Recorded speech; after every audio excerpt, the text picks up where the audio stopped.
Hey guys, welcome back from spring break. I hope your spring break was awesome. I had an awesome opportunity to go home to see family. I know this quarantine kind of sucks. We can't go out and have food. We can't really go to places we want to go. For example, I'd love to go to Top Golf, which is right by where I live, but sadly I can't go to that. But that's okay. And this e-learning stuff, it's new for all of us. So hopefully we can get it all figured out and have an awesome last couple of weeks of this. Hopefully in April we can come back to school so you guys can have your senior proms and have the last kind of fun things of high school before you guys go to the workforce or go to college or join the military. So hopefully we can do that one more time before you guys go off and do your thing into the real world. Um, with this, I'm going to try to figure out the online book for you guys, and then I'll put up a username and password for you guys so we can do some online activities like that as well.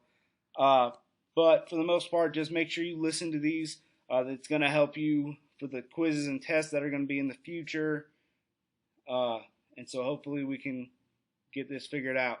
But where we're at today is we're going to talk about the House of Representatives, and we're going to talk kind of what makes the House of Representatives, what it does, how you run for it, and just the ins and outs of it, pretty much.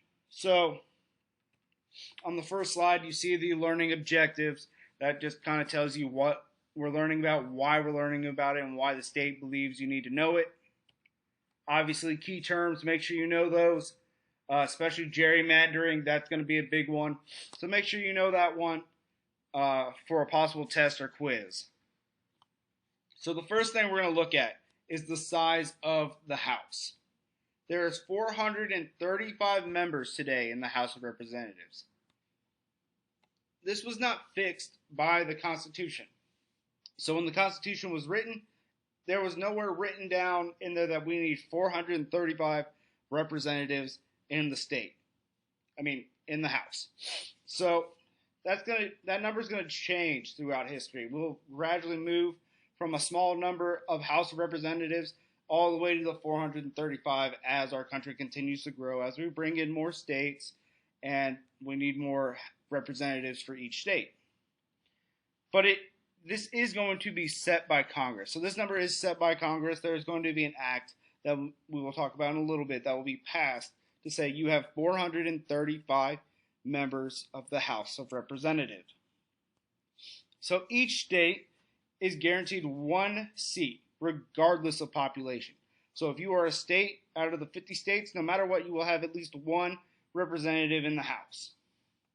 No matter how big or how small your population is. You could have 100 people in your state, but you're still going to have representation in the House.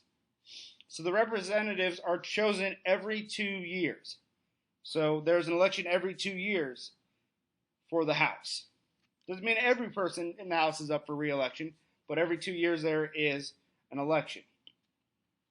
So this means the people in the House of Representatives, or what we kind of know as the lower house, are going to be more worried about the folks back home. Because if they don't do what the people back home want them to do, they know they're going to get voted out, and then they're out of a job. And most politicians don't want to be out of that power. So, also, there's no term limit for people in the House of Representatives. So you could get into the House of Representatives at the age of 25, and then if you are reelected every 2 years, you can stay in that position to the day you retire if you want. So there's no term limits, unlike with our presidency, where we say the president gets 2 terms of 4 years. So if President Trump wins this coming year's election, he will serve another 4 years, and then he will not be able to run for president again.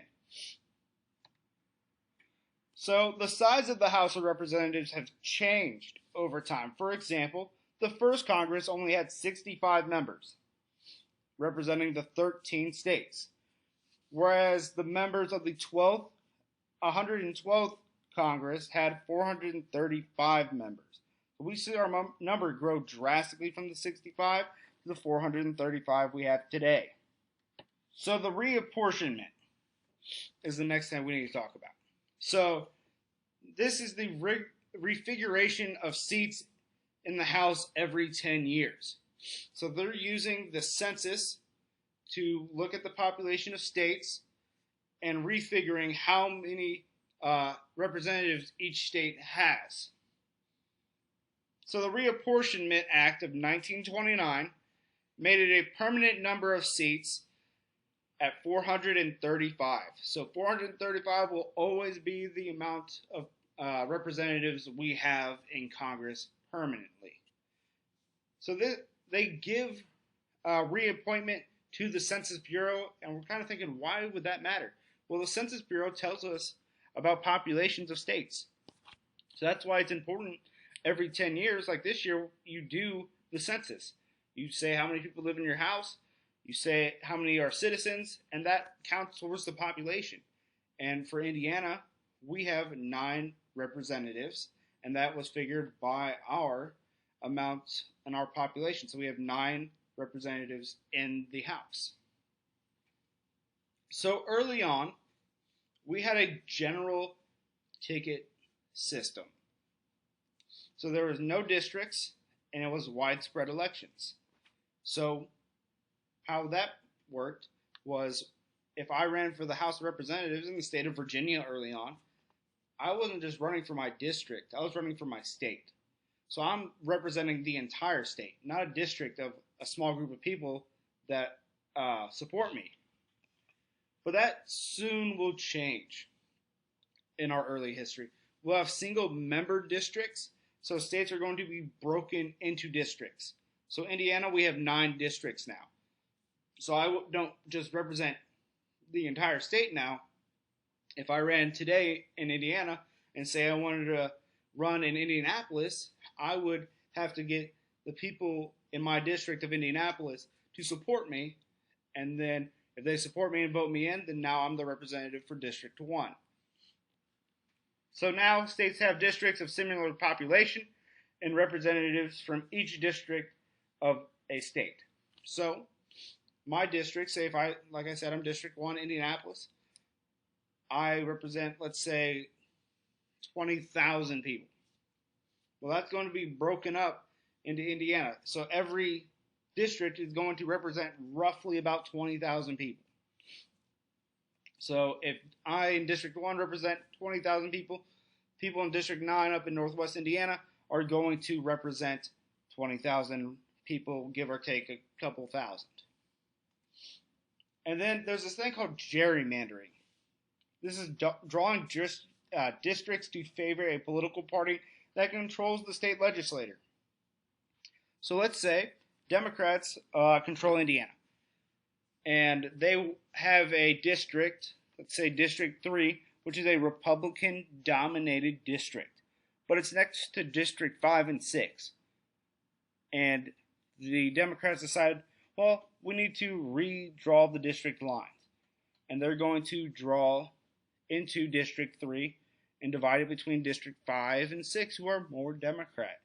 And because of that, now the Republicans lose a district, and now they lose someone to represent them in the House of Representatives. So gerrymandering happens on both parties. Both parties do it in many different states.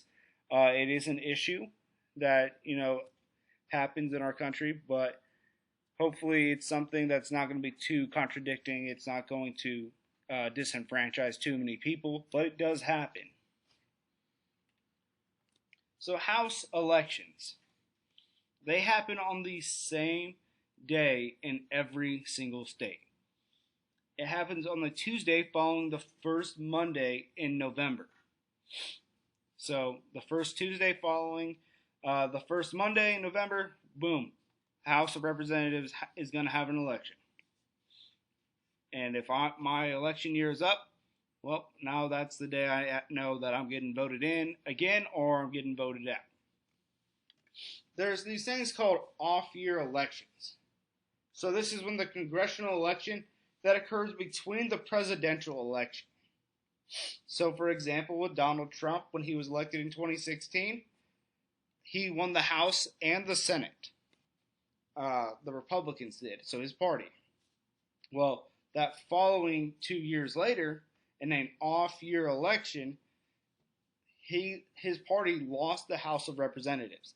And the House of Representatives gained more Democrat seats, so the Democrats had the majority and now the Democrats have the control of the House, and that is why Nancy Pelosi is the majority leader, or also known as the Speaker of the House, in the House. So more often than not, the party that holds the presidency loses seats in the off-year election. So that's not uncommon that Trump lost the House seats in the election in 2018. That happens. That happens for every president. Obama happened for Obama, happened for Bush, it happened for Clinton. So it happens. So now we need to talk a little bit about the qualifications to be a representative in the House. You need to be 25 years old. So you have to be as old as me. So people from 1994 and 1995, they can run for House of Representatives now. You need to be a citizen of the United States for at least 7 years. So, because I have lived here my entire life, I can run. I'm a U.S. citizen.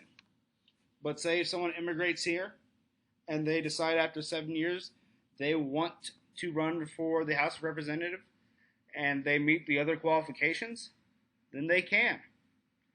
And then the last thing to make as a qualification is be an inhabitant of the state for which you are running for election in. So I couldn't run for election as a House of Representatives member in the state of Illinois or Ohio. I have to run in the state I live in. So I'd have to run for the Indiana House seats. So now we need to look at this reapportionment of Congress little map. So it says the 2010 census determined how the 435 seats in the House are reapportioned among the states. So this map is kind of showing what states gained House seats, which ones lost ones, and then which ones didn't change. So you can look, Indiana, we're in yellow, so that means we didn't change. So we still have 9 districts from 2010.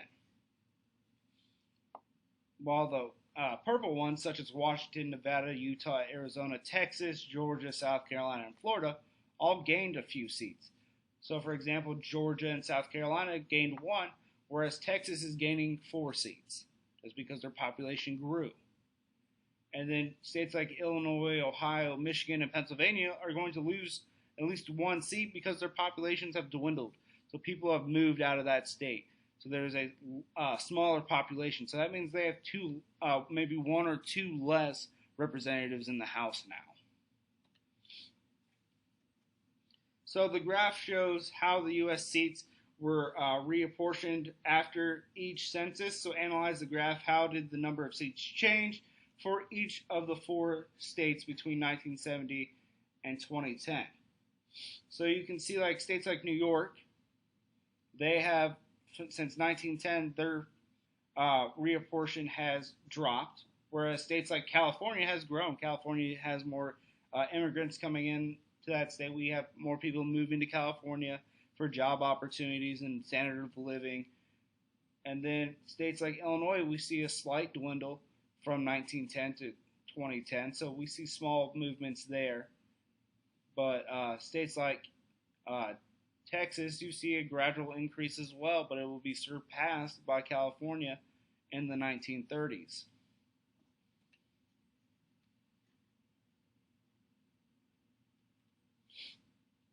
So more on qualifications. So it is custom for the representative to live in his or her district. It's not required, but it's usually the case. So if I wanted to run for the Indianapolis district, but I live in Seymour, I can. There's nothing against that. It's just usually the people that represent the district own property or live in that district. The House can refuse to seat a member elect. This can only be done by a majority vote. So if the House wants to refuse my spot in the House of Representatives, they have to have a majority of people say I'm not fit to serve. And a member can be expelled or pretty much kicked out of the House by a 2/3 vote. And then members can be punished for disorderly behavior by a majority vote as well.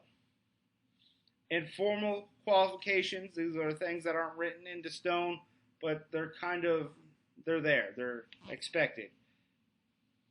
So one of those is being able to get votes. So are you likable? Do people want to follow you? Do people believe what you have to say? So you have to be able to get votes. Fundraising ability, so you got to be able to get people to buy into what you are saying by giving money to your campaign. Party affiliation, so if I want to run as a Republican, I can. I have to be liked by that party. I got to be able to make sure that majority of that party is going to back me, because if they're going to back me, that means I'm going to have support from the guys that are already there and the women that are already there and the president possibly, and that's going to get people to vote for me. And then political experience. So if I'm just some Joe Smo who graduated college and decide I'm running for the House of Representatives with no experience, then it's going to be a little harder for me to win. Whereas somebody who has a law degree, who's been practicing law for a couple years, decides they want to run, they have a little bit more backing because they have been there, they've done it, they've worked with the laws of our country, and so they might have an easier time at running for the House. So people line up to vote in 2008. Gerrymandering affects the political influences of a group of people by putting them in a single district or by splitting them among several districts. Like my example earlier, with District 3 being split up to multiple other districts to try to get one party or the other to have power in those areas. So the Senate. There's 2 senators for each state. This is elected by popular vote based from the 17th Amendment. Now, the Senate is considered the higher house, and because it's considered the higher house, they're going to have a little bit more power, they're going to have longer terms, and it's going to be a little bit harder to become a senator. There's going to be more requirements. So they have 6-year terms, and just like the House of Representatives, they have an unlimited amount of terms. So they can run for as many times as they want, and they can be a senator as many times as they want. They have what we call staggered terms.